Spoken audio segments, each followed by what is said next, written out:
Muy buenas noches a todos nuestros amados amigos y hermanos que nos acompañan en esta segunda temporada de nuestro programa Teología Sencilla. De verdad que nos dimos un descanso unos días, necesitábamos también reponer fuerzas para comenzar este segundo semestre o esta segunda etapa de programas.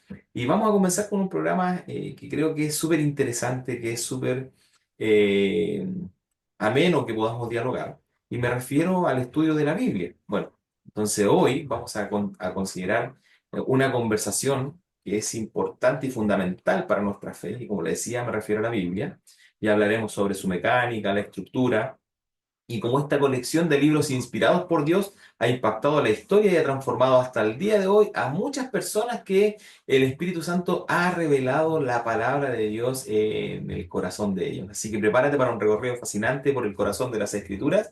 Y quiero también hacer mención del invitado que tenemos en esta oportunidad. Y me refiero a nuestro querido pastor y amigo Diego Torrealba. ¿Cómo estás, querido? Bien, hermanos, ¿cómo están ustedes? Bien, gracias a Dios. Aquí estamos ya con Qué- esta segunda temporada. Eso, buenísimo. Oye, gracias por invitarme de nuevo. Yo creo que este es el tercer programa en el que participo, así que gracias por la El insistente invitación. Es un privilegio. Bueno, el tercer programa, la verdad que ya te estamos teniendo más en casa, ya partimos con las ropas sacerdotales, ¿verdad? De la Ah, sí. angelical, partimos bien formal y ya se nota que somos amigos, ya está en casa, ya estamos Sí, aquí comentando el programa. sí, para que la gente no piense mal, ¿ah? O no se vaya a enojar cuando me vea en la calle o en la vida real. Yo o sea, solamente 2 veces al mes nos ponemos la vestimenta litúrgica. Yo los domingos ocupo clerical, pero nada más. Pero si me ves por ahí, voy a andar probablemente sobre todo ahora con el calor, con polera y short, nada más. Ahí el calor que nos embarga acá, ¿no? Sí, ¿Ya? está bien caluroso. Está fuerte este tiempo, el calor acá. Así que bueno, tenemos un programa que sin duda va a bendecir nuestras vidas y está relacionado con las escrituras. En algunos ramos o conocido dentro de la teología como bibliología, ¿no? Ujú. Así que vamos a ver qué podemos compartir.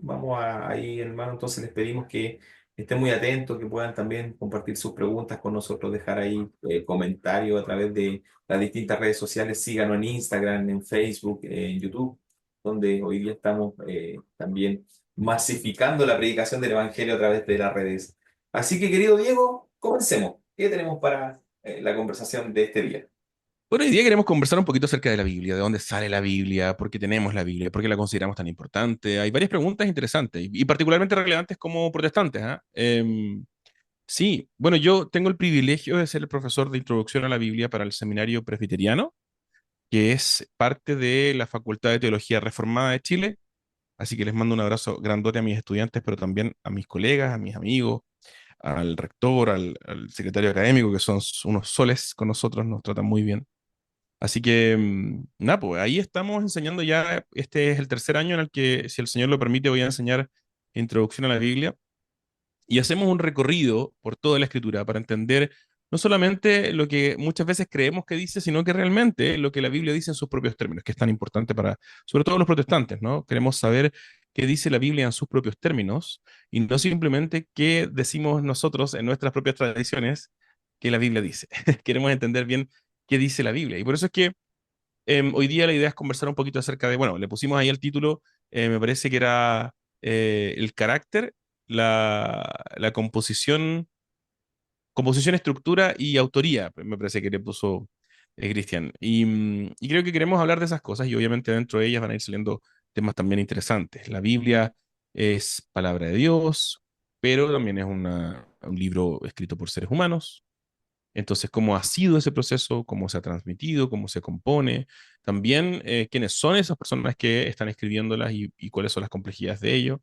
Y por supuesto, queremos entender también cómo nos habla. Pero quizás un punto de partida interesante es la presuposición cristiana de que la Biblia es una historia cohesionada. No se trata de que o sea, hay una tensión allí. Por un lado, cuando abrimos nuestras Biblias vamos a descubrir que en realidad es más bien una biblioteca, no es un libro como quien lee, no sé, como quien lee algún libro de Cortázar o no sé. No es una novela que uno comienza en la página 1 y en la última página es solamente un libro, es una colección de libros. O sea, Sin entonces, embargo, conclusión dale, dale, de esta primera etapa de la conversación, entonces vamos a abordar qué es la Biblia y por qué se dice que es la palabra de Dios. me gusta, perfecto, ¿Sí? démosle con eso. Démosle con eso. Sigue con lo que me estabas contando. Sí, entonces la Biblia es una colección de libros, en primer lugar. Y aquí hay una tensión, como decía, entre la realidad de que esta colección de libros es una colección de libros antiguos, es literatura antigua. Y por lo tanto, como documento antiguo, hay una distancia entre nosotros y el texto. Y tenemos que reconocer para poder entenderla bien. La Biblia, escuchaba el otro día a alguien que me gusta mucho, decía, la Biblia está escrita para nosotros, que es lo que la palabra dice, pero no está escrita a nosotros. Entonces, justamente cuando vas a leer libros como Hebreos, libros como Filipenses, Efesios, Gálatas, qué sé yo, en su título acusan que están dirigidos a otras personas. No sé tú, pero yo no conozco a nadie llamado Hebreos. Entonces parece que la carta está escrita a otro grupo de personas que no soy yo. Y a menos que yo entienda quiénes eran ellos y qué estaba intentando decirle el apóstol Pablo en este caso de Gálatas y Efesios, qué le está tratando de decir a ellos, lo que voy a hacer es imponer mi propia agenda y salir de ahí. Ayer fuimos a comer comida oriental con mi esposa y nos regalaron una galletita de la fortuna. Ahí tenía esta galleta típica de las películas de los 80 90. Yo crecí como niño y que los gringos abrían galletitas de la fortuna. Aquí no habían. Pero me regalaron una y yo dije, me sentí tan así, yo quiero una. Y abrí la galletita de la fortuna y te dice una frase así como bien horoscópica, una cosa bien ambigua y tú interpretas lo que tú quieras, ¿cierto? Así leemos la Biblia a veces, si no reconocemos la distancia entre su audiencia original y nosotros. La leemos y encima se trata de mí, pero no. Mira, hiciste mención de un término, una distancia. Generalmente se asigna distancia a metros. Estamos usando el término de forma metafórica, pero cuando hablamos de esta distancia, ¿cuál es el tiempo de escritura de la Biblia en el original al tiempo que nosotros estamos hoy día aquí? Si tomamos en cuenta el testimonio de la misma Biblia, tendríamos que pensar que los primeros documentos están escritos hace unos 3.500 años más o menos. ¿Bien? Si no me equivoco, quizás alguien después en el chat me va a corregir. Bienvenida sea la corrección. Entonces estamos hablando de que bueno, el Pentateuco habría sido escrito hace unos, o sea, la primera sección de libros, los 5 primeros libros, hace unos 3.500 años, pero los últimos, que me parece que Apocalipsis justamente es el último libro, estaría siendo escrito inmediatamente después de la caída de Jerusalén. Bueno, hay una disputa ahí, pero yo soy de la escuela de la caída, después de la caída de Jerusalén.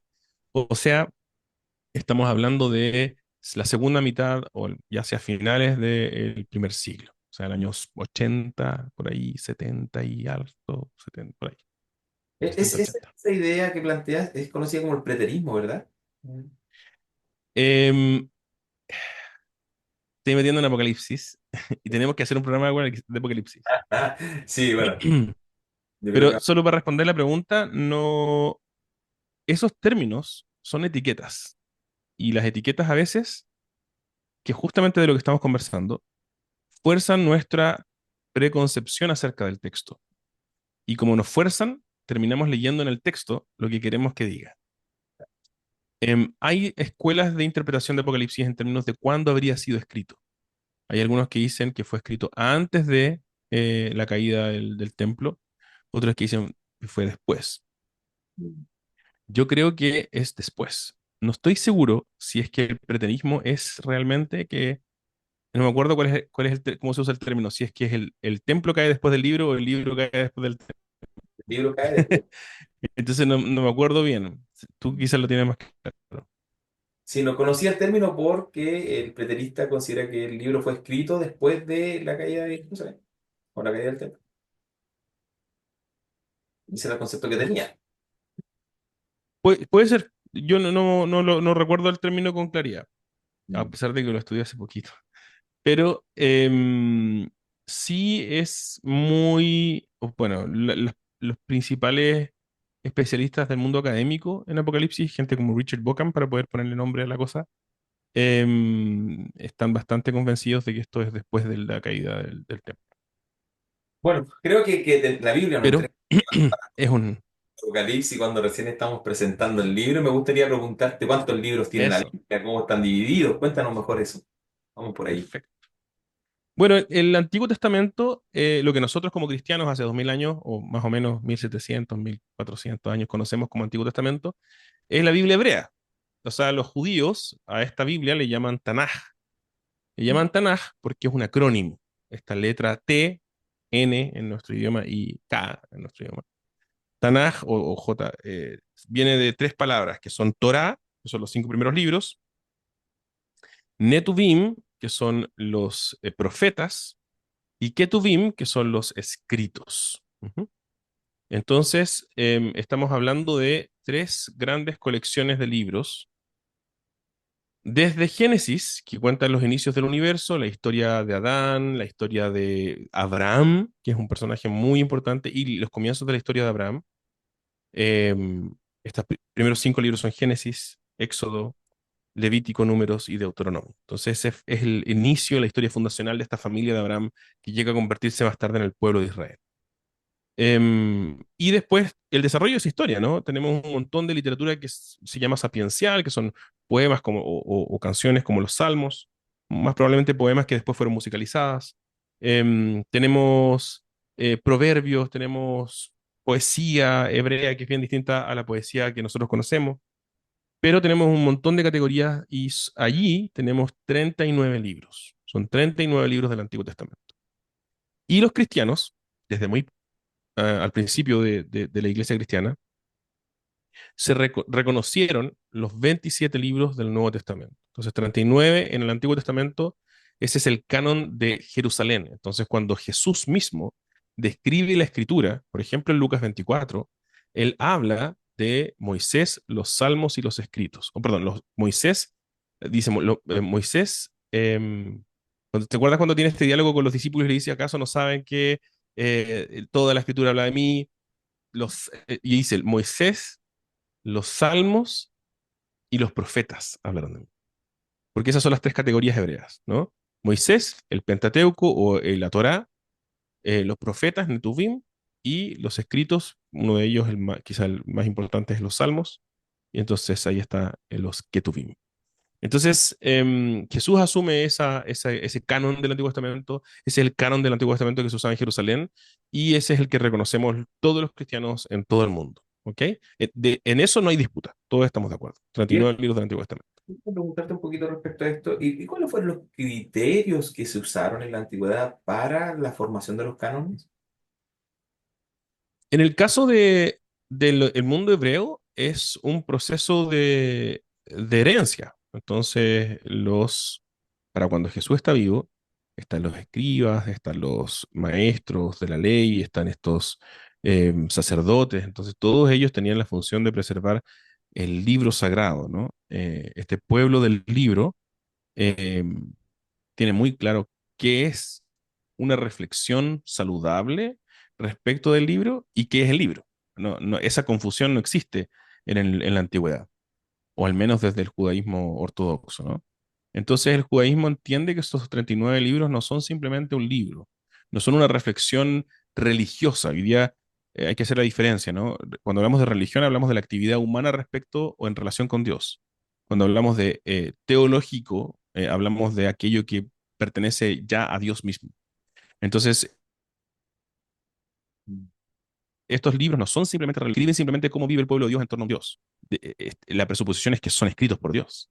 Es que hay una autoría, al menos parcialmente, em, divina, ¿no?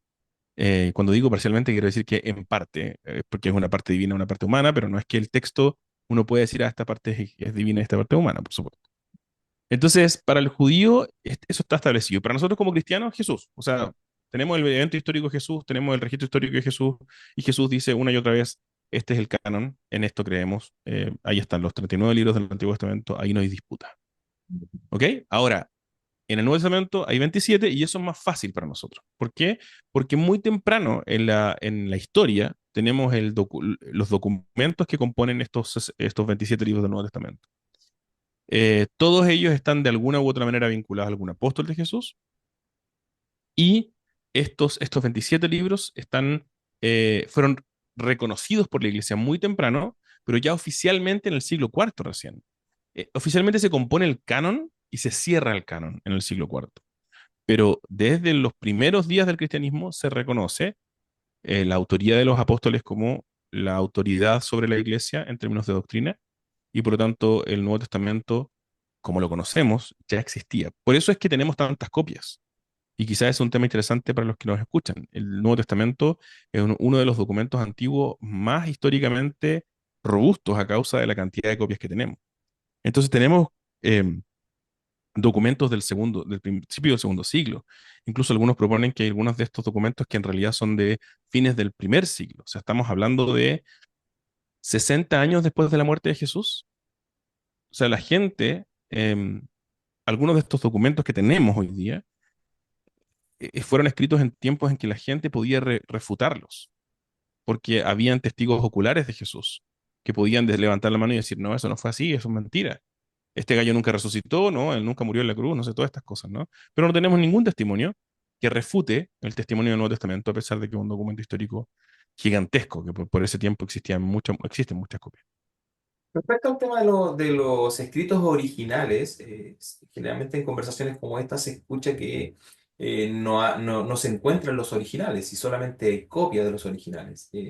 Y cómo, entendiendo aún esta figura de que no tenemos los papiros originales, los escritos originales, hoy día podemos confiar plenamente en que la Biblia es inspirada por Dios, en que la Biblia es desde el original, no contiene errores en la actualidad. Ah, bueno, en el caso del Antiguo Testamento es muy interesante, em, porque nosotros del Antiguo Testamento teníamos documentos, los más antiguos eran de la Edad Media, Mm. por ahí por el siglo XIV. Antes, algunos pedacitos del siglo X, así, del siglo VIII, un par de fragmentos, pero no teníamos más atrás.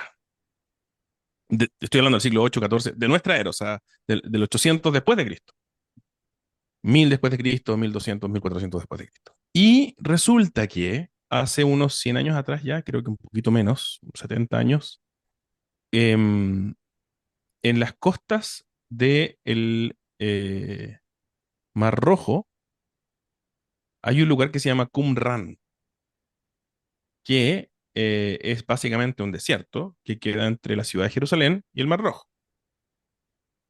Y allí se encontraron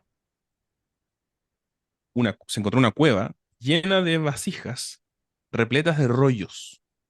Y se descubrió, no solo las vasijas, sino que se descubrió en Qumran que allí habitó una secta o una ala del judaísmo del segundo templo, o sea, el judaísmo de tiempos de Jesús, que se llamaba los esenios. Y los esenios, esto está, ustedes lo pueden buscar en Google, por todos lados, manuscritos del Mar Rojo o esenios y lo van a encontrar. Y los esenios de Qumran eran escribas. Bueno, toda la cultura de escriba hebrea es increíble. Entonces, descubrimos que estos hebreos, que se habían apartado de la sociedad hebrea porque creían que estaba corrupta, comenzaron a copiar la Biblia muchas veces. Y por primera vez tuvimos acceso a documentos con 2000 años de anterioridad. O sea, si la Biblia más antigua que teníamos, de Antiguo Testamento estoy hablando, el Antiguo Testamento más antiguo que teníamos era del 1400, ahora 1400 años antes avanzamos. Y podíamos comparar la Biblia de hace 1400 años con la Biblia de hace, perdón, la Biblia de hace 600 años con la Biblia de hace 2000 años. Y las diferencias son absolutamente despreciables en sentido matemático, ¿no? O sea, no hay una diferencia real, ¿no? Había, no sé, una coma, algún error, no sé, una letra más, una letra menos, pero el contenido es exactamente igual. Entonces ahí descubrimos dos cosas, que la Biblia que tenemos en realidad es una copia fiel de los documentos antiguos, antiguos, antiguos, y en segundo lugar, que la calidad del trabajo de los copistas hebreos es, pero impecable. Podemos confiar que si en 1400 años la única gran diferencia fue una coma y un punto, podemos confiar que antes, por otros 1400 años para atrás también. O sea, el trabajo del... Que recuerda que aquí hay una cultura de un pueblo del libro. En la Edad Media incluso se habla de que cuando el monje copiaba, y se equivocaba, había un castigo, hasta castigo físico, porque se entendía que estaba trastocando la historia de la palabra de Dios. No era una cartita nomás, ¿no? No era la lista de supermercado. ¿Cómo? No era algo simple esa tarea, y claro, y segundo, si se estaba confiando en ellos, en la traducción, un error era gravitante para ellos, era considerado... Claro, absolutamente. Entonces, tenemos seguridad de que los documentos de la Biblia son seguros. Y del Nuevo Testamento es mucho más fácil, porque los documentos del Nuevo Testamento son muy antiguos. Entonces, efectivamente, no tenemos acceso, o sea, no sabemos si tenemos acceso a los originales. Capaz que haya algún fragmento de los que tenemos que es original, no tenemos idea. Es poco probable, sí. Pero lo que queremos decir con eso es que no sabemos, no tenemos el manuscrito de Moisés o el manuscrito de Pablo, ¿cierto? Pero tenemos copias muy cercanas al tiempo en que ellos debieran haber sido escritos, en particular en el Nuevo Testamento. Eso es más fácil en el Nuevo Testamento, el tema del canon. Y entonces la manera en que sabemos que son palabra de Dios es porque la iglesia siempre reconoció que describen y contienen doctrina de los apóstoles. Entonces, esa era el estándar y la preocupación, que fuera algo que realmente los apóstoles estaban aprobando. Y por eso es que cada uno de los libros del Nuevo Testamento tienen una relación directa o indirecta con los apóstoles. O sea, por ejemplo, Pablo escribe un montón de cartas, son del apóstol Pablo, pero documentos como, por ejemplo, Marcos, la tradición de la iglesia temprana reconoce, muy temprano, reconoce que Marcos es Juan Marcos, que trabajó con Pablo y que aparentemente en su vida posterior trabajó entrevistando y siendo una suerte de copista de Pedro. Entonces dijeron, bueno, este puede ser, no, puede ser que no sea apóstol, pero claramente es alguien que estuvo en contacto directo con los apóstoles. Así que su registro, su testimonio, es un testimonio que surge del apóstol. Mira, aprovechando que estamos hablando sobre la concepción del canon y la historicidad, hoy día vemos distintas religiones cristianas, se podrían así llamar, y que tienen diferencia en los libros del canon. ¿A qué se debe eso en que hoy día, por ejemplo, nosotros, los cristianos evangélicos, protestantes, tengamos un canon con 66 libros y tengamos una iglesia católica que tenga un canon más grande, por ejemplo? ¿No? ¿A qué se da ese? Claro, bueno, hay distintas versiones que uno puede ahí usar, instrumentalizar para pelear con nuestros amigos católicos, ¿no? Depende de cuántas ganas tienes de pelear. Pero lo cierto es que en los libros que se llaman deuterocanónicos, deuteros es segundo en griego y canon, canónico es de canon, o sea, del segundo canon. Son los libros de un segundo canon, que ya para ellos confiesa que no estamos hablando del canon original, sino que de uno posterior. O sea, es una reforma, un agregado al canon, ¿no? Este segundo canon surge para reconocer libros que fueron escritos entre el Antiguo y el Nuevo Testamento. Y estos libros, cuya autoría surge entre el Antiguo y el Nuevo Testamento, están describiendo eventos históricos que son importantes para nosotros como protestantes, son muy importantes poder entender, por ejemplo, qué está ocurriendo en la historia en torno a Jesús. Hay libros muy interesantes como por ejemplo los Macabeos, el libro de los primero y segundo de Macabeos, son súper importantes porque están describiendo justamente la situación sociopolítica que se vivía en Jerusalén, en la Gran Judea, en el tiempo inmediatamente previo a Jesús. Hay muchas referencias muy interesantes. Y desde allí también, a todo esto es, en particular con Judá Macabeo, viene todo el tema de la celebración de Hanukkah del mundo judío. Pero, ¿por qué tenemos distintos? Tenemos distintos porque nosotros decidimos quedarnos con el canon antiguo. Cuando nos preguntamos cómo se compone el Antiguo Testamento, decidimos hacerle caso a Jesús en ese sentido. El canon que él reconoce es el canon hebreo del Antiguo Testamento, de Jerusalén, y a lo que se hacía y se estaba registrado por todos lados, que es el canon de Jerusalén. Entonces, estos otros libros sí a veces son citados en el Nuevo Testamento, que nos ponen problemas a veces, y sí tienen una validez para entenderlos como parte del contexto histórico y también incluso como parte de la vida religiosa del judío. O sea, em, expresan justamente esto, expresan la experiencia del pueblo de Dios en un momento particular de la historia, en relación con su Dios. Pero esa es justamente la diferencia entre un libro religioso y un libro de inspiración divina. Y para los autores de la Biblia, jamás le atribuyen a estos libros una inspiración divina, que sí parece estar en el resto de la Biblia, en lo que nosotros tenemos como Biblia.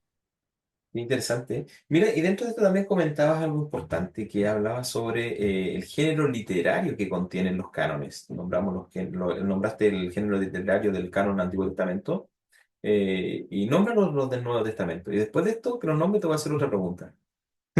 Dale. Sí, entonces, claro, en el Antiguo Testamento hay mucho, ¿no? Está historia, ahora es una historia antigua, no es historia crónica científica como la que tenemos después de la Ilustración, entonces eso a veces confunde hartos.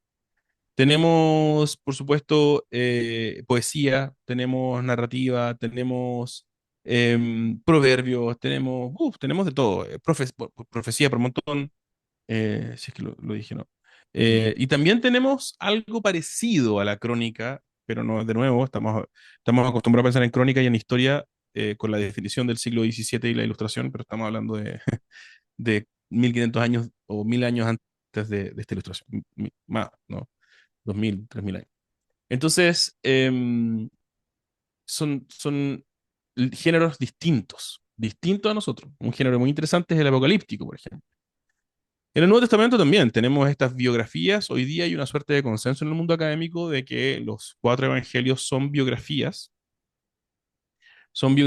de Jesús y componen algunos de los elementos más importantes de las biografías del mundo en el que son escritas. Están las epístolas, hay distintos tipos de epístolas, pero hay epístolas por montón en el Nuevo Testamento. Y también está este famoso libro que es Apocalipsis, que confiesamente es un apocalipsis, o sea, un tipo de literatura apocalíptica, ¿no? No es cuando Juan dice en el capítulo 1 de Apocalipsis, y dice, ¿no? Es una carta, es una profecía, pero también es un apocalipsis. Lo que nos está diciendo es que pertenece a estos tres tipos de literatura.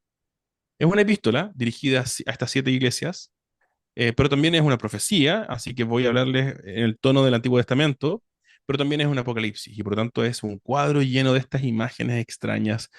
Todas, o sea, si leemos el Apocalipsis o cualquier Apocalipsis, no solamente el Apocalipsis de Juan, sino que si la literatura apocalíptica del Antiguo Testamento como Daniel, por ejemplo, si te pones a leerlo literalmente, terminas con unas ideas bien raras del mundo.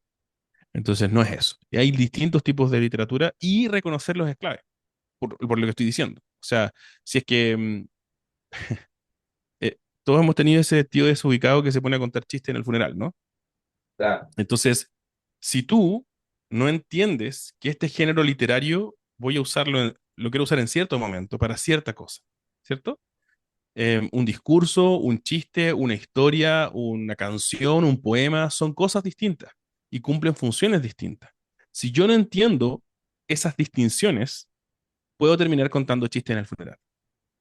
Y la manera en que hacemos muchas veces los cristianos, tristemente, es que leemos la Biblia como si estuviera hablándonos en nuestro propio idioma, sin entender que quizás está hablando en un género literario que está transmitiendo y enfatizando otras cosas, e incluso que tiene un propósito distinto del que nosotros querríamos.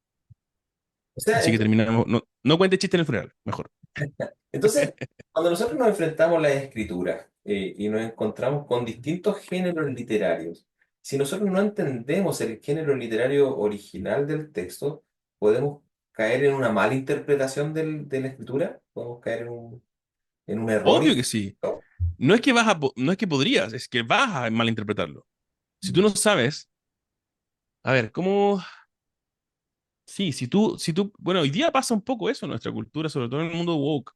Si tú vas a un show de stand-up, de comedia, ¿no? Stand-up comedy, vas a ver a, no sé, el Louis Slimming que está de moda hoy día, que es re bueno, a mí me encanta. eh, y tú piensas que vas a escuchar una declaración oficial de parte del presidente de la República, vas a terminar súper choreado. ¿Cómo se atreve este tipo a bromear con estas cosas tan importantes? ¿Cómo se atreve este tipo a decir estas cosas tan transgresoras y respetuosas? ¿Cierto? Pero voy a malinterpretarlo porque no entiendo dónde estoy parado. Y necesitamos entender dónde estamos parados. Es distinto. em, Yo me acuerdo un ejemplo ridículo, una historia ridícula, pero una vez me acuerdo que yo trabajaba en audiomúsica, yo soy sonista antes de estudiar teología, y estaba trabajando en audiomúsica, en esta tienda de música. Y tenía un compañero de trabajo que estaba a cargo de una sección de guitarras que estaba siempre en las entradas de la puerta, porque, entrar a la tienda porque es como lo más bonito, ¿no? Entonces mi amigo empieza a atender a un caballero y este caballero le hizo una pregunta y le desordenó algo. Dejó, parece que sacó una guitarra y no la dejó como y él se enojó. Mi amigo se enojó y le dijo, oye, pero deja la cuestión como está, como que tenéis que pedirme permiso para sacar la guitarra, no sé. Pero mi amigo no sabía que estaba hablando con el dueño de la tienda, de las tiendas. Obviamente, después le informaron que el dueño de la tienda estaba muy ofendido con él porque pretendía que los clientes le pidieran permiso para sacar la guitarra y probar. Si uno no sabe con quién está hablando, es difícil malentenderlo. Y eso es lo que nos pasa cuando vamos a la Biblia sin entender con quién estamos hablando.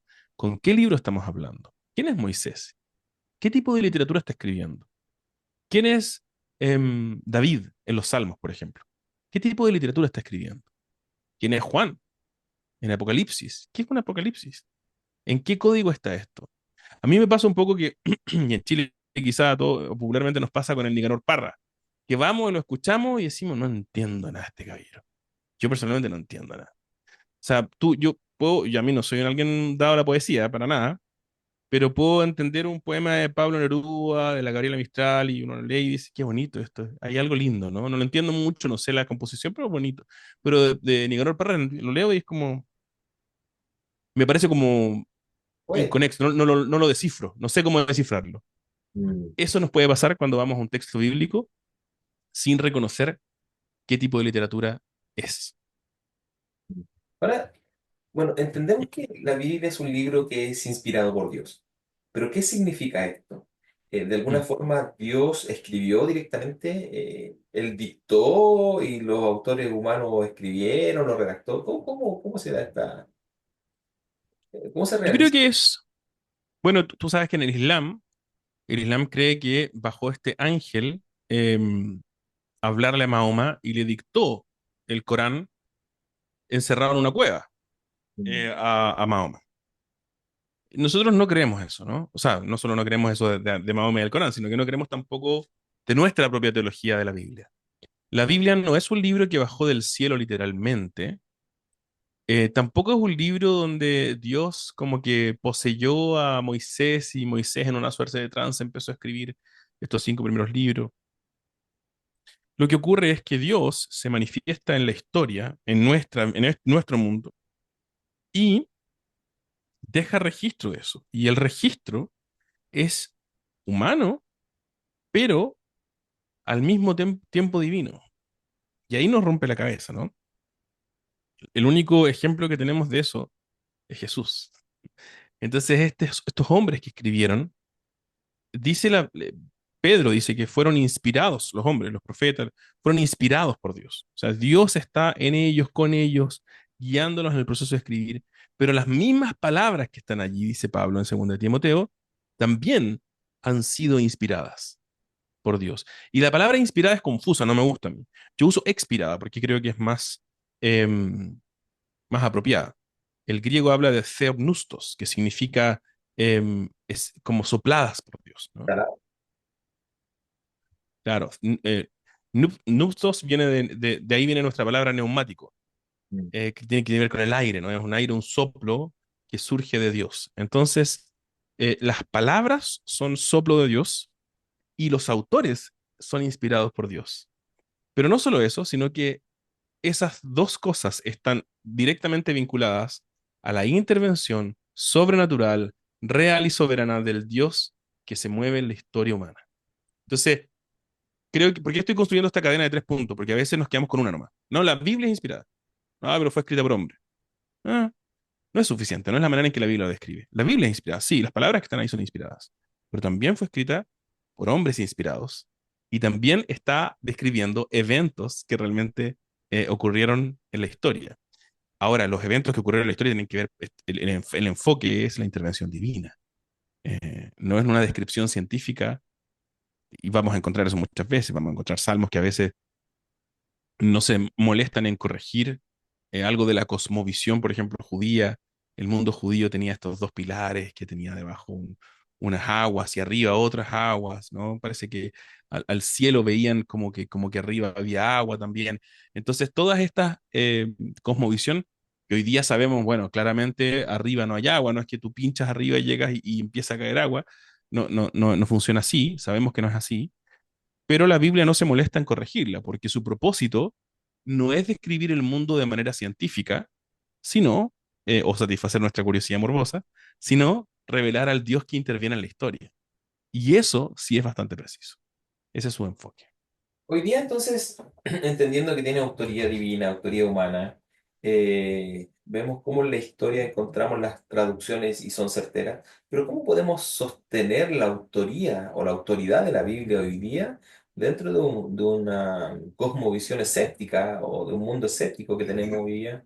Un mundo tan alejado de la realidad. ¿Podemos sostener la autoridad de las Yo, escrituras? yo creo que, bueno, C.S. Lewis lo decía, que era un teólogo anglicano, un escritor, en realidad, autor anglicano, que a mí me gusta un montón. De hecho, en mi mochila que anda por ahí, tengo una frase que me gusta mucho de él. Pero Lewis decía que esta no es una historia falsa. Decía, si la religión es fácil, eh, es probable que sea falsa. Porque la idea de un Dios que es simple es muy posiblemente creada por el ser humano.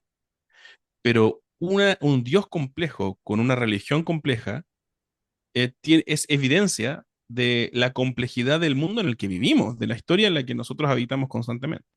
Y de que las cosas son complejas, para que no estamos con cosas. Entonces, hay una complejidad que yo quiero invitar ahí a los amigos no creyentes a explorar, porque em, no es tan simple como yo fui ateo, materialista, antes de ser cristiano. Y, y claro, parte del problema es que uno sobresimplifica las cosas para nuestra propia conveniencia. Ahora, a nuestros amigos cristianos, también hay que advertirles, eso es un problema y un peligro para ti también. Es fácil que nosotros sobresimplifiquemos la perspectiva de la Biblia para que esté de acuerdo con nosotros.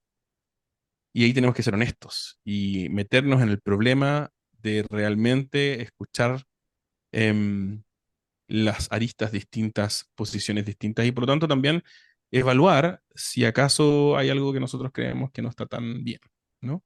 Entonces sí, yo creo que ahí hay un proceso, pero es un proceso, por un lado, científico-histórico. O sea, estamos hablando de documentos que existen,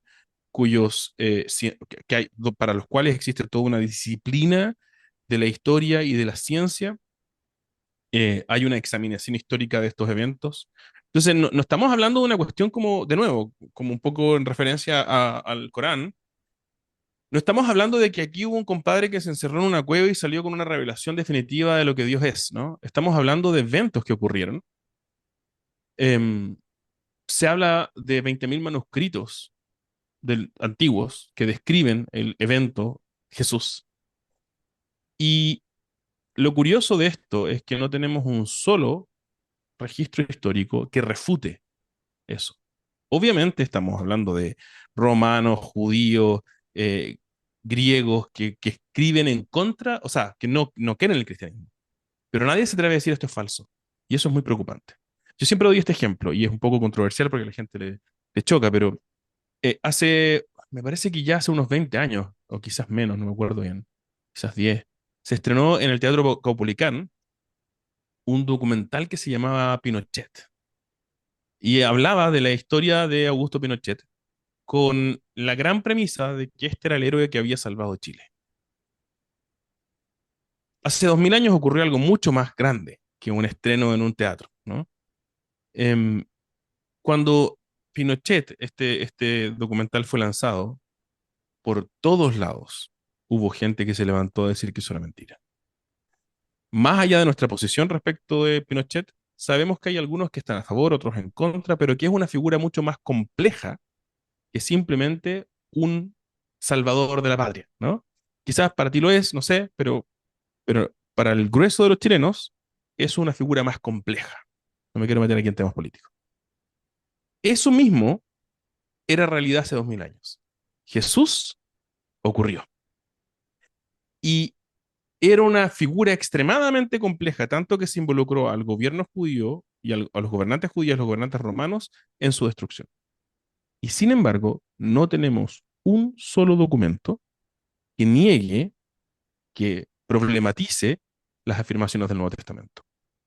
No hay un solo testigo ocular que haya escrito y haya dicho esto es mentira, esto se sabe que nunca pasó, este tipo nunca lo vimos, nunca existió, nunca anduvo, nunca resucitó, nunca sanó a nadie. No hay un solo documento que no niegue. Entonces, la evidencia que sí tenemos históricamente son miles de documentos que afirman lo que el Nuevo Testamento afirma. Y no hay un solo documento histórico que lo niegue. Para mí, eso es un problema. Y tenemos que hacernos cargo de esa complejidad, de ese complejo problema, ¿no? ¿Por qué en el mundo antiguo, por qué los testigos oculares no hubo nadie que dijera esto es mentira? Y las únicas personas que estamos diciendo eso es mentira surgieron cientos de años. Mira, Entonces, la Biblia es importante también como un documento histórico. Es un documento histórico, sin duda. mm, interesante ver entonces que a través de esta reflexión que nos hace Diego, podemos ver que la escritura se sostiene como una autoridad, como la palabra inerrante de Dios, como la revelación divina sin problema. Pero hoy día también tenemos que entender que existen varias traducciones, muchísimas traducciones, demasiadas. Y la pregunta que te quiero hacer en base a esto es, ¿cómo nosotros podemos elegir una traducción confiable de estudiar? Porque, por ejemplo, déjame argumentar un poquitito. Trabajé con un chico hace un tiempo, y lo más probable que, bueno, él es un obispo de la iglesia de del séptimo día, no, los mormones, un mormón, un obispo mormón. Ah, Y ya. trabajamos, la verdad No que no, sabía que tenía obispo. y nuestras conversaciones en la hora de colación eran diálogos de una hora de escritura. Había otras cosas, pero él siempre me hacía esta mención, me decía, oye, ¿sabes qué? La Biblia tiene muchos errores, o sea, la Biblia tiene muchas traducciones. Por lo tanto, o ha pasado por distintos idiomas para llegar al español que nosotros tenemos hoy día, por lo tanto, no es tan confiable como tú me dices que es. Yo le decía que era confiable. Pero en base a esto, entendiendo que también existen muchas traducciones en la Biblia, ¿cómo nosotros hoy día podemos elegir una que sea confiable para nosotros? Mm. Bueno, quizás dos partes de la respuesta, porque la primera tiene que ver con la fiabilidad o la desconfianza que existe en general porque existen muchas traducciones. Las distintas traducciones responden en primer lugar a distintas maneras y distintos objetivos. Hay traducciones, una de mis favoritas es la Nueva Biblia de las Américas, que intenta de alguna manera preservar em, el lenguaje original, ¿no? Entonces, estoy tratando de pensar en ejemplos aquí de diferencias de traducción, pero no sé, se va a hablar de los talentos. Los talentos es una moneda, no está hablando de nuestro lenguaje. Entonces, si lo está tratando de preservar la manera en que se decía en ese tiempo. Pero si nosotros hoy día, en el siglo XXI, empezamos en un grupo de jóvenes y abrimos y hablamos de los talentos, ¿qué piensas tú como Eh, joven? Ah, está hablando de si yo soy bueno para la pelota, si yo soy bueno para escribir, pero no está hablando de eso. Los talentos eran una medida de dinero. Entonces, el propósito de esa traducción es ser lo más fiel, preservar el lenguaje antiguo. Otras traducciones tienen el propósito de hacerlo más entendible, de comunicar la intención original, ¿no? Entonces, ahí hablamos de las traducciones por paráfrasis. Y las traducciones de paráfrasis son traducciones que están intentando comunicar la intención del texto y son sumamente útiles la mayor parte del tiempo para la mayor parte de las cosas. Ahora, esa es una, digamos, un universo, esas diferencias. Otra diferencia es en qué textos te basas. Yo aquí tengo una posición súper severa. Nosotros hay un texto que se llama el texto crítico. El texto crítico es el documento con que nosotros vamos reconstruyendo y por lo tanto año a año, o no todos los años, pero cada 2, 3, 5, 10 años, no sé cuánto, los distintos compiladores críticos sacan una nueva versión. Del Nuevo Testamento se llama eso el Nuevo Testamento de Nestlé Aland. ya. Entonces estos especialistas sacan un Nuevo Testamento con los documentos que más probablemente se acercan más al original.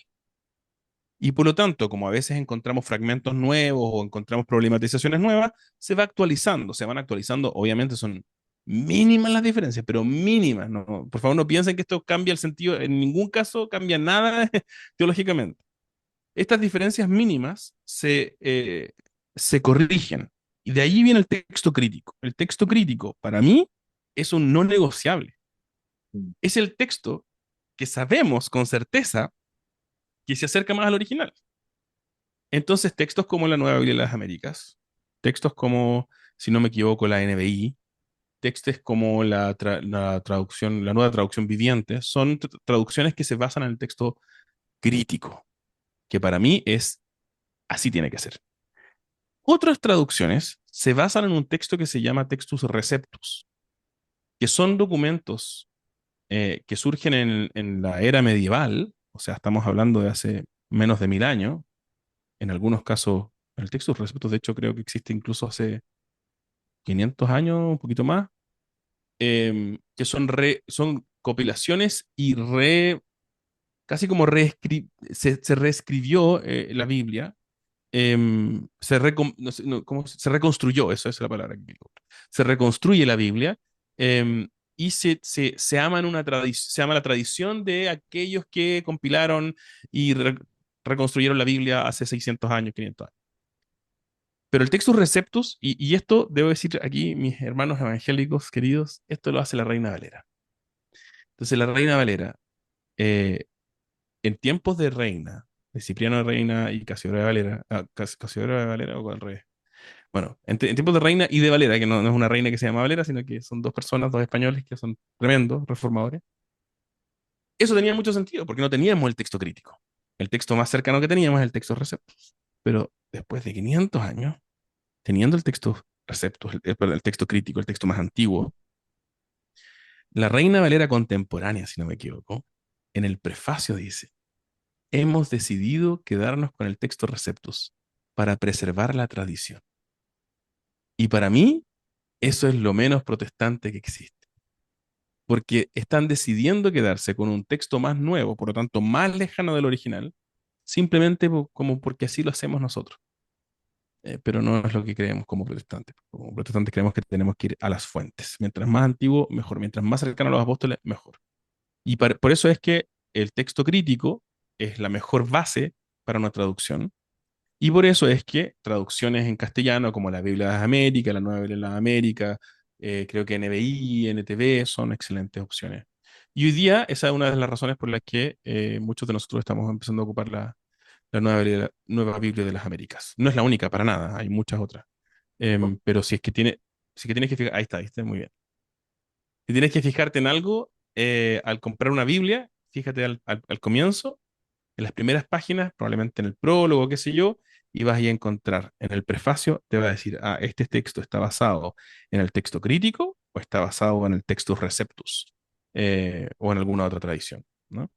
Em, Interesante. Oye, y bueno, hemos abordado distintos temas de la historia de la Biblia, pero hay ciertas dudas que están relacionadas con la diversidad que la Biblia trae, y es que ¿cómo podemos mantener la unidad del mensaje bíblico a lo largo de tantos autores, o a lo largo de tantos autores y de tantos siglos? ¿Cómo podemos mantener esa unidad bíblica? ¿Y cuál es el tema principal que corre por las escrituras? Ahí yo creo que uh, hablemos del es un meneo buen tema.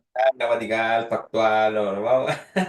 Ah, bueno, sí, hay diferencias en el mundo cristiano. Bueno, en primer lugar, la primera pregunta tenía que ver con ¿Cómo se la mantiene unidad en la diversidad. Ok, la unidad de la diversidad? Ya, claro. sí. Entonces, claro, tenemos una colección de 66 libros, cada uno distinto, escritos en distintos tiempos por distintas personas, en distintas circunstancias, describiendo distintas maneras de abordar distintos problemas también. ¿Por qué creemos que es una sola cosa? Primero, porque en un sentido, no tenemos que esforzarnos. La pregunta era como, ¿cómo podemos nosotros preservar la unidad? No necesitamos preservarla. La unidad está explícita en el texto. ¿Cómo se mantiene? Lo que, exacto, lo que tenemos que hacer es no esforzarnos o esforzarnos por no trastocarla. Y Mm. ese es nuestro problema, digamos, que muchas veces el cristiano se esfuerza mucho, o el mundo se esfuerza mucho en romper la unidad. Y claro, en el mega esfuerzo de romper la unidad conseguimos romper la unidad, al menos en un mundo fantástico en nuestra cabeza, nos convencemos de eso, pero la Biblia es un relato unificado. Y así está por todos lados. O sea, cuando lees el Antiguo Testamento, una y otra vez vas a encontrarte con que hace referencias a lo que va a venir. Y cuando lees el Nuevo Testamento, constantemente hay referencias a lo que hubo antes. Em, cuando yo escribí, me acuerdo cuando estuve en el seminario y hice un trabajo de Hebreos, y el Hebreos se describe a sí mismo escribe el Antiguo, el Antiguo Pacto como sombra. Mm. eh, ¿Cuál ¿Figura? es el otro sombra ahí? ¿Tipo? ¿Figura? Claro, como un tipo, claro. No me acuerdo ahora cuál es el título que yo le puse a Pero eso es parte de em, ¿a la teología qué? la teología del pacto. O sea, eso es explícitamente lo que Hebreos dice de sí mismo, ¿eh? No, no es, hasta aquí no estoy metiendo mi tradición. Bíblicamente es lo que Hebreos dice respecto del antiguo pacto en el sentido del Antiguo Testamento, ¿ya? Em, digamos, sí, lo que nosotros conocemos como Antiguo Testamento. Entonces, cuando hablamos de eso, hablamos de que, por un lado, está esta forma que sirve como una maqueta de la casa, ¿no? La casa y la maqueta tienen la misma forma, incluso podría ser una maqueta a tamaño real, da lo mismo, ¿no? Pero yo no me voy a ir a vivir a la maqueta, ¿cierto? No, la maqueta no es para vivir ahí, es para modelar lo que está por venir, para ayudarnos a visualizar lo que está por venir y por lo tanto también para ayudarnos a evaluar si lo que está por venir o lo que vemos en el futuro corresponde al modelo original o ya no, ¿cierto? Para como evaluarlo. Pero en segundo lugar también es como una sombra. Me encanta la idea de la sombra porque cuando tú vas caminando, sobre todo ahora que hay harto sol, si vas caminando, no sé, pues a las 3 de la tarde, a las 5 de la tarde, tú ves la sombra. Y la sombra, tu sombra. ¿De quién tiene forma? De ti, pues, ¿cierto? Entonces tú ves tu propia silueta en la sombra. Sin embargo, la sombra efectivamente se extiende de manera que no es llega hasta ti, digamos, ¿no? La sombra no puede existir sin que tú existas. La sombra solo tiene sentido si tú ves una sombra en el suelo. Lo primero que miras para arriba, nadie ni siquiera se pregunta, ¿no? Mira para arriba para saber quién viene. Si tú ves una sombra en el suelo sin nadie, estaría bien rara la cosa, ¿no? Probablemente llamaríamos ahí al pastor para que viniera a orar por nuestro hogar o algo así. Entonces, claro, la idea es que el Antiguo Testamento constantemente está mirando al Nuevo, está mirando hacia el cumplimiento. Y la manera en que entendemos esa unidad es por medio de la historia. La historia de un mundo creado por Dios intencionalmente, donde ha puesto a Jesús, donde ha puesto al hombre como su vicerrector, su vicerregente, su administrador. La historia del mundo que es un desastre. Yo estoy justamente escribiendo ahora un curso de discipulado evangelístico respecto a esto. Entonces, claro, el mundo, la vida no es una coincidencia, Dios la creó. El mundo es un desastre, Génesis 3. Hay esperanza porque Dios prometió restaurar en Génesis 12. Promete a Abraham y a Abraham le hace la promesa de bendecir hasta todas las familias de la tierra. ¿Qué está diciendo? Voy a revertir la maldición de Génesis 3. Esa promesa no se queda en palabras, sino que se ejecuta en la venida de Jesús. Y cuando Jesús viene, no viene así como hablar, oye, cambiemos de tema y hablemos de otra cosa. Las primeras palabras de Jesús en todos los evangelios son citas del Antiguo Testamento. Consistentemente Jesús está no solo reconociendo el Antiguo Testamento, sino que identificándose como el cumplimiento de las promesas del Antiguo Testamento. Y hasta que Pablo, Pedro, todos los que escriben cartas también hacen lo mismo. Y hasta Apocalipsis, cuando vemos esta gloriosa segunda venida de Jesús, está consistentemente haciendo referencias al Antiguo Testamento para que entendamos que estamos dentro de la misma historia. Entonces, la unidad de la Biblia, de nuevo, no es algo por lo que tengamos que esforzarnos para ver, sino que es algo que simplemente, por favor, deja de esforzarte em, hermano, hermana, y que estás escuchando, deja de esforzarte por cercenarla. La misma Biblia te va a ir contando que es un gran relato. Y cada libro presupone la historia anterior. Jesús presupone a los profetas presuponen a los reyes y las dinastías malvadas de David, David presupone a Abraham y Abraham presupone a Adán y así vamos. Todo es una historia progresiva que va avanzando. Y por lo tanto, cuando leemos una historia de la Biblia, nos haría muy bien saber en qué parte de la gran historia estamos. Sin ese macro, sin ese mapa de ubicación, es fácil perdernos, es fácil terminar moralizando una historia que en realidad no es moral. El típico ejemplo de Josué, ¿no? Josué 1:9. Levántate, sé valiente. Y hoy me voy a levantar hoy día en la mañana. Voy a ir al gimnasio porque ya está bueno, estoy muy guatón. Voy a ir al me levanto y aquí voy a leer Josué 1:9.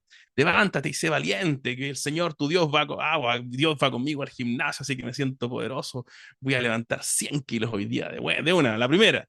Y ahí terminamos con lumbago y estamos problemados el resto de las 2 semanas de vacaciones perdidas en la casa. Pero no, no haga eso, porque ese texto le está hablando allá. ¿A quién le está hablando? Le está hablando a un hombre escogido después de Moisés para liderar al pueblo dentro de la conquista de la tierra. Yo no me llamo Josué, no estoy llamado a liberar al pueblo de la conquista de la tierra, así que no está escrito, no me está describiendo a mí, pero está escrito para mí. Está escrito para bendecirnos, como dice 2 Timoteo, está escrito para corregirnos y para entrenarnos en toda buena obra. Entonces hay algo de provecho para nosotros, mucho de provecho para nosotros, pero no podemos pensar que simplemente podemos aplicar cualquier pedazo de Biblia a cualquier situación que nosotros nos guste. Eso es utilizar la Biblia para nuestros propios propósitos, pero la Biblia quiere transformarnos a los propósitos de Dios. Me extendí ahí, perdón. No, no te estoy escuchando, compadre. ¿Ahora me escuchas? Sí. Digo, Ahí sí. en este programa de Teología Sencilla, yo nunca trato de intervenir, siempre preguntar y traer preguntas que vayan siendo, que vayan naciendo en base a la exposición del invitado o algunas predefinidas. Y generalmente no me veo en esta área de la exposición, pero te quería contar algo respecto a esto mismo. Y es que hace un tiempo me leí un libro que se llamaba El Gran Panorama Divino. No sé si lo leíste alguna vez. Sí, claro, de Von Roberts. Ese mismo, y sabéis que yo encontré magistral la presentación de la unidad bíblica que tenía desde el Génesis hasta el Apocalipsis, donde al menos en los primeros capítulos solamente de Génesis hablaba sobre el reino. O sea, si hay algo que une Génesis y Apocalipsis, es el reino de Dios. Y hacía mención a este libro que estaba primero el patrón del reino, que era como el modelo original que Dios creó. Después venía el reino perdido, que estaba relacionado con la caída del hombre en el Edén y el reino prometido. Y ahí lo encontramos al menos en los primeros 3 capítulos de Génesis. Y después esta expresión se expande para concluir con el libro diciendo que teníamos el reino parcial, también estaba el reino profetizado, el reino presente, el reino proclamado y el reino perfeccionado. Entonces, una unidad también central es el reino de Dios, el reino de Cristo manifestado en toda la escritura. Un buen libro, ¿ah? Me gustó. Y claro, Súper buen libro. la hermenéutica que tiene ese libro es pactual. Ahora, también entendemos que hay una hermenéutica gramatical, literal, histórica que aplican Sí. otros teólogos, otros profesores, enseñadores. Sí, esto se llama teología bíblica, que en el fondo trata de hacer la traza o el trazado de la progresión la historia de la Biblia. Mm. En teología bíblica, que creo que es una de las grandes herencias anglicanas, reconocemos que hay distintas maneras de recorrer el camino. Mm. Y nos vamos a encontrar con muchas de estas diferencias donde no, lo más importante en el desarrollo de la historia es esto. El reino, no, no, sabes que lo más importante son los pactos, no, sabes que lo más importante son, no sé, y aquí vamos a ir, pero podemos estar todo el día. Entonces, lo importante es reconocer que es un libro unificado, una historia unificada con una revelación que va progresando y se va ampliando. Por lo tanto, en la primera página del libro no vamos a encontrar la profundidad y amplitud que vamos a encontrar hacia el final, ¿no? O sea, como cuando tú empiezas a leer, hace unos años me leí Crimen y Castigo, ¿no? De Dostoyevsky. ¿Ya? Cuando uno empieza a leer, tú empiezas a conocer a este personaje, lo empiezas a conocer. Cuando ya terminaste de leer el libro, ya lo conoces harto mejor. Eso mismo nos pasó a nosotros. Hay un desarrollo de los personajes. Ahora, Lo que quiero decir ahí es que hay muchas maneras distintas de organizar el material y de pensar, bueno, aquí, qué sé yo, que el pacto de aquí, el pacto de allá, que el reino acá, que el reino allá. Pero una pregunta que también es muy importante para hacer una estructura es cuál es el propósito. Y ese propósito del libro ha pasado a ser una pregunta que no nos hacemos mucho en la teología de los últimos años. Y es profundamente importante, porque un mensaje solo tiene sentido si es que entendemos su propósito, ¿cierto? O sea, em, si yo te digo, Cristian, em, voy a hacer una tontera porque no se me ocurre ninguna otra, pero Cristian, préstame 10 luquitas eh, y tú me dices, ¿para qué? No, es que lo que pasa es que me están ofreciendo ir a tomar con amigos y no sé, quiero ir a hacer una tontera, chuta. Pero si te digo, mira, no, estoy súper mal y mi familia necesita ahora una urgencia médica, no sé, probablemente me prestaría la luquita. Lo que nosotros, quizás mi ejemplo no sirve tanto en realidad, pero mi punto es, mi mensaje, la manera adecuada de entender un mensaje es entender su propósito, es lo que quiere hacer, ¿cierto? Em, si yo te digo, ayer pasó esto, estábamos con otra persona y le preguntó a mi esposa, eh, ¿te vas a comer eso? Y mi esposa dijo, no. Y entonces ella llega y como que quiso sacar, y me puse, espérate, pero me lo quiero llevar.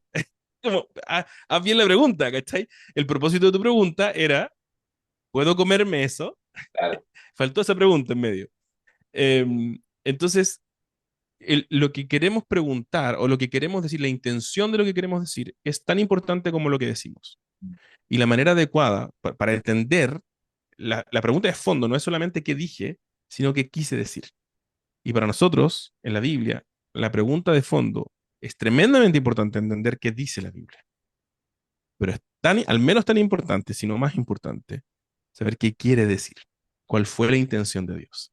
Y cuando nos hacemos esa pregunta, para mí, parece que la intención de Dios, como dice Pablo en Efesios 1, o como vamos a ver hacia el final de Apocalipsis, en Apocalipsis 21, es la restauración de todas las cosas. Es la restauración de toda su creación en Cristo. Entonces, parece que ese es el centro de gravedad. Estuvimos en el MIM hace una semana y hay un experimento donde hay una tela y se tiran estas esferas. Y de repente llega una esfera más grande, más pesada y ¡wup! Todas las esferas empiezan a girar en torno a ella. Ese centro es la restauración de todas las cosas en Cristo. Todas las otras historias, todos los otros trazados, todos los pactos, todos los retos, todo parece que ¡rum! Empieza a girar rápidamente en torno a la restauración de todas las cosas en Cristo. Y tiene sentido que partamos en la página 1 de la Biblia con la creación y terminemos en la última página de la Biblia en Apocalipsis con la nueva creación o la creación restaurada. El Impresionante. relato completo gira en torno a eso. Y dentro de eso está lo que nosotros llamamos salvación, que normalmente tiene que ver con nuestra salvación individual, pero para la Biblia la salvación tiene que ver con los seres humanos restaurados en una relación con Dios, viviendo eternamente en el mundo de Dios, que viene ahí Von Roberts, bajo el Sí. gobierno de Dios, ¿cierto? En una bendición, pero además en un mundo restaurado. Entonces es cósmico, es sociológico y también es antropológico, o sea, tiene que ver con nosotros. O sea, completamente entonces recomendable el libro El Gran Panorama Divino de Vaughan Roberts, ¿cierto? Si usted quiere indagar más, lo primero que tiene que ir, si usted dice, "Mira, en realidad no cacho tanto de la Biblia, necesito aprender un poquito más, el gran panorama divino de Paul Roberts, buenísimo. Y si usted quiere aprender más y le interesa un poquito más y dice, quiero meterme un poco más profundo, vaya rápidamente a comprar el libro La verdadera historia del mundo de Michael Gohin con Craig Bartholomew. Excelente libro. Ese es Ah, el libro que yo ocupo en el seminario presbiteriano para estudiar justamente la historia de la Biblia. ¿tiene el nombre? La verdadera historia del mundo. Y ese es un tema que también que a veces a nosotros nos pasa. Me encanta el título del libro, porque nos recuerda que la Biblia no es un libro religioso, Mm. no es un libro que describe lo que los cristianos tienen que hacer y cómo tienen que vivir. Es un libro que describe la verdadera historia de este mundo para los cristianos y para los no cristianos. Sí. Así que es un libro, cuando abrimos la Biblia, estamos abriendo la definición, la guía de Dios para interpretar todas las cosas, porque todas las cosas las hizo Dios y todas serán restauradas por Él. Oye, y hay un libro que me gusta mucho que se llama Vínculos Sagrados, que No lo también, conozco. ¿no? También es de teología bíblica. Buenísimo. Pensé que iba a recomendar ese también. Ah, Vínculos Sagrados. Mira, ¿Vínculos sagrados se llama? No, no sí. lo conozco. Ah, ¿no lo conoces? Bueno, yo te voy a contar algo. Si no lo conoces, si lo quieres, háblame, mira. Mira, Este es. de- una exploración de la teología del pacto. Michael Brown y Zach Keely. Bueno, Tengo como otro buena, oye. por ahí. Oye, te lo he leído varias veces, parece, ¿eh? Cada vez que lo quiero leer, estamos vendiendo libros también. Ah, buenísimo, buenísimo, ya. Una pequeña Entonces, para historia que la gente sepa que si quiere un libro puede ahí comunicar con por interno. eso, con Cristian. Oye, Perfecto. hermano, escucha, mira, sé que el tiempo se nos va, esta conversación ha sido muy especial, creo que hermosa, espero que también así los hermanos que están oyendo el programa lo sientan con nosotros, hemos querido ser distendidos en la conversación, pero me quedan dos preguntas antes de terminar, querido Diego. Y esta está relacionada con el estudio práctico de la Biblia. Hemos hablado de su composición, su mecánica, cómo fue creado los canos, cómo fue inspirado, cosa importante que todo cristiano debería manejar. Y digo, ¿por qué todo cristiano debería manejar? Porque ahí nosotros tenemos la revelación de Dios para nuestra vida. O sea, no puede ser un libro ajeno para nosotros. Pero respecto a los estudios prácticos de la Biblia, te quiero hacer estas dos preguntas. La primera es, ¿qué herramientas o métodos recomiendas para estudiar la Biblia de una manera efectiva? ¿Qué Y, herramientas o métodos? Wow, ya. Y y es cómo alguien puede comenzar un plan de lectura bíblica si nunca ha leído la mm, Biblia antes. mm, Pero partamos por la primera, que es más difícil. ¿Qué herramientas o métodos recomiendas para estudiar la Biblia de una forma efectiva? ¿qué herramientas o métodos? Bueno, la Iglesia cristiana por 2000 años ha estudiado la Biblia en comunidad. Creo que eso es súper importante. Hoy día está muy de moda reemplazar la comunidad por la lectura privada de las escrituras. Y la lectura privada tiene su lugar sin duda, pero nos hace mucho mejor estudiarla en comunidad. Problematizar lo que el profe dice y sobre todo problematizar lo que nosotros traemos, ¿no? Lo que pensamos como nuestras presuposiciones. Y eso ocurre mucho más efectivamente en comunidad. Así que yo cuestionaría severamente una iglesia en la que no se estudia la Biblia en comunidad. Por lo tanto, mi presuposición es que vayas a buscar una iglesia donde se está estudiando la Biblia o donde hay instancias abiertas disponibles para ti para estudiar la Biblia en comunidad. En nuestra iglesia, en mi iglesia local, digamos, en Cristo Redentor Vitacura, tenemos grupos de vida donde se estudia la Biblia en comunidad. Tenemos, que ese es lo suyo, digamos. Tenemos además el estudio bíblico en comunidad que se llama así un ministerio, EBC, donde se estudia la Biblia, todo un libro por hartas semanas en comunidad.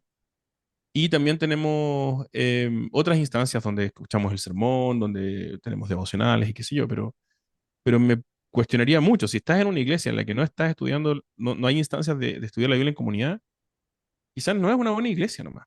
Pero Em, y, y ya pasa algo distinto, por ejemplo, a sentarse en un culto y escuchar la exposición bíblica, ya sea del pastor o del predicador de turno. ¿Estás hablando de algo más eh, allá o eso es suficiente?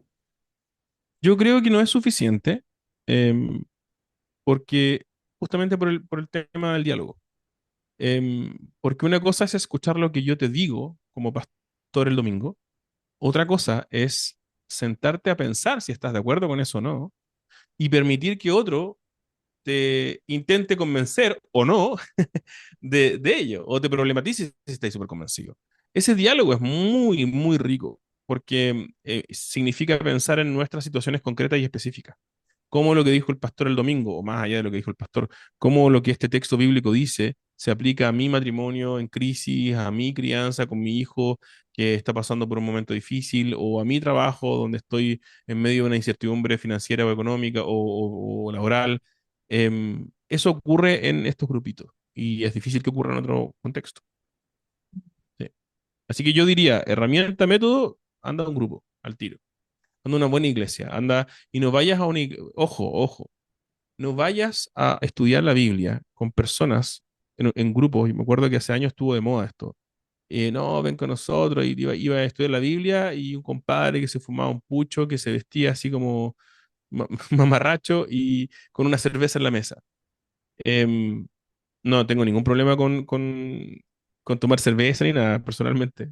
Em, pero en el fondo, quizás la caricatura no ayuda, perdón por eso, pero mi punto es, busca gente que vive vidas ejemplares. Busca gente para estudiar la Biblia, busca gente que no solamente está estudiando la Biblia, sino que está viviendo la Biblia. Busca gente que en su matrimonio ves que hay algo que tú quieres para tu matrimonio, que en su crianza ves que hay algo que tú quieres en tu crianza, que en su vida, en su trato con otros, hay algo ahí. Y que no sea simplemente, mira, a este gallo le va bien con las lucas, yo también quiero ser bueno, quiero tener hartas lucas, voy a juntarme. Mira y di, ¿hay ahí una semejanza a Jesús? Y si hay una semejanza a Jesús, búscalo. Búscalo y dile, ¿podemos estudiar la Biblia juntos? ¿Tú tendrías ahí un ratito, una vez a la semana, una horita a la semana para tomarnos un café y orar y leer la Biblia? Y me gustaría mucho. Ese mentoreo es lo que Jesús describió como el discipulado. Y todos los discípulos de Jesús estamos llamados a vivir siendo discipulados y discipulando a otros, siendo mentoreados y mentoreando a otros. Entonces, el estudio en comunión de las escrituras es una metodología que aporta esto. ¿Y cómo puede alguien comenzar entonces un plan de lectura si nunca la ha leído antes? Mira, mi recomendación es, lee lo que tú queráis. De repente hay gente que dice, mira, a mí me gusta mucho la onda de Apocalipsis porque lo encuentro loco y vengo con 10 teorías de la conspiración en la espalda a leer Apocalipsis. Léalo igual nomás, da lo mismo. Pero, sobre todo, va a ser muy útil ubicarnos para saber dónde, cuándo y para qué está escrito. Y algo que a mí me gusta mucho y lo recomiendo un montón son unos libros que están haciendo Proyecto Biblia. ¿No? Proyecto Biblia en YouTube. Tú lo puedes buscar y hicieron libros introductorios, o sea, en el fondo es un libro escrito para, o sea, un libro diseñado para ti que quieres leer, por ejemplo, Romanos, y hay un video de Romanos que te va a contar cuántos capítulos son, de qué más o menos se tratan, quién está hablando, a quién está escrito, y es una introducción para que tú puedas empezar a leer con algo de información que te ayude a entender lo que está pasando en el libro. Así que recomiendo un montón Proyecto Biblia en YouTube, puedes encontrarlo en Instagram, en todos lados, me imagino, y, y vas a encontrar esos videitos. Hay una serie que se llama, de hecho, creo que se llama así, Cómo leer la Biblia, ¿no? Eh, algo así se llama la serie. Hay una Y ellos serie, tienen esta serie. hay una serie parecida que hizo el pastor Salvador Gómez, que se llama Libro por Libro.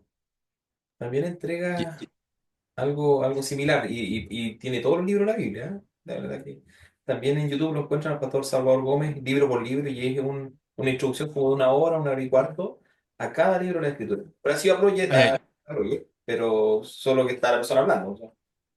sí, sí, perdón, solo para hacer la aclaración, porque si es que es una hora y tanto, es como un sermón, No, no es un sermón, como una clase. un sermón es una clase de introductoria al libro completa, pasa por Ok, contexto súper. cultural.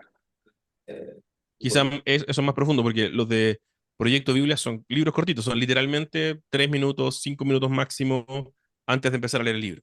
Entonces, es para que tú te sientes y digas, ya, hoy día quiero escuchar este video de 5 minutos o 3 minutos, no sé, si toma apuntes o no toma apuntes, toma tema tuyo, y después te lanzas a empezar a leerlo, ¿no?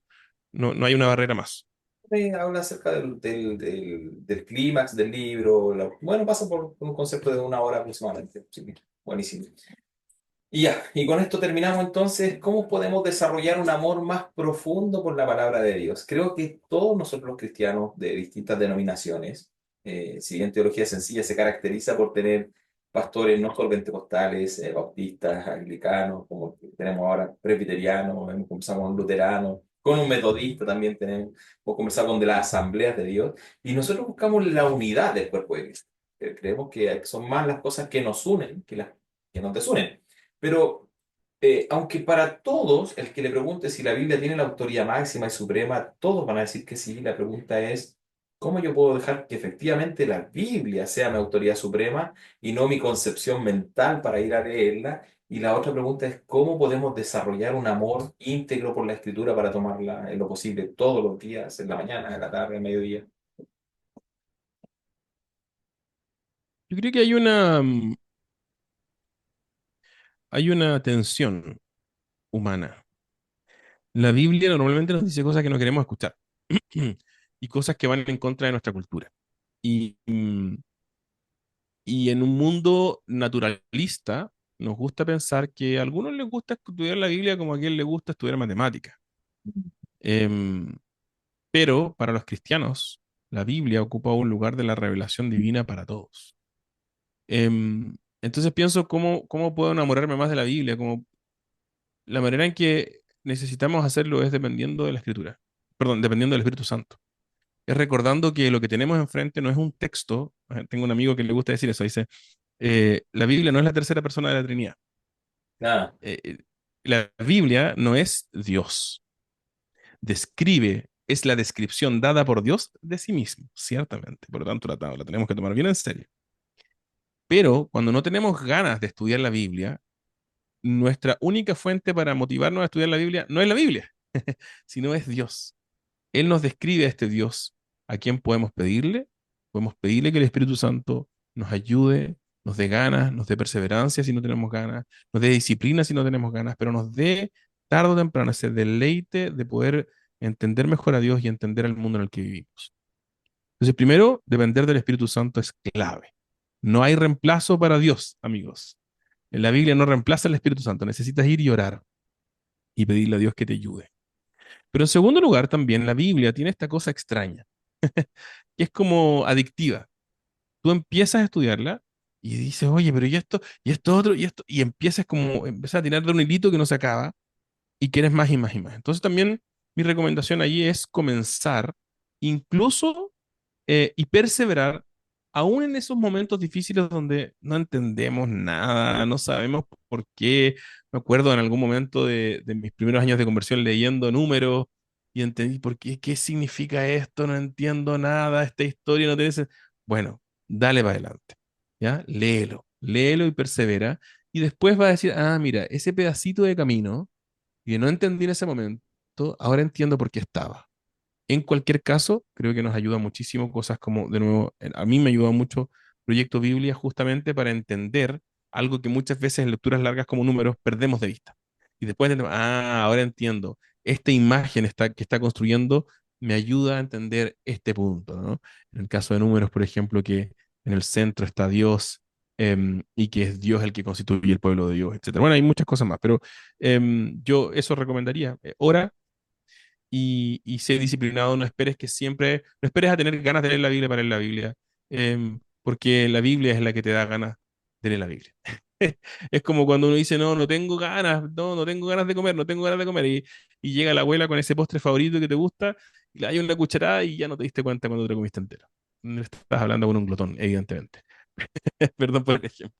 hay que dedicar el tiempo entonces intencionalmente, hay que agendar intencionalmente estados por la Biblia. Me recuerdo mucho a un comentario que hizo un reformador, Martín Lutero, eh, que él hacía mención sobre las personas que leían las escrituras y que estaban relacionadas con ella. Y este comentario me llamó mucho la atención, que lo dejé acá.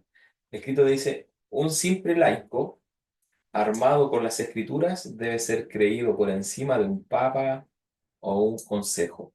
Increíble, ¿eh? O sea, vemos personas que están todos los días exponiendo Biblia y al analizar simplemente sus interpretaciones, sus palabras, uno puede decir, wow, o sea, dedica el tiempo a la predicación, pero se nota que no dedica el tiempo al estudio de la Biblia. Y es porque son predicaciones repetidas, son predicaciones básicas.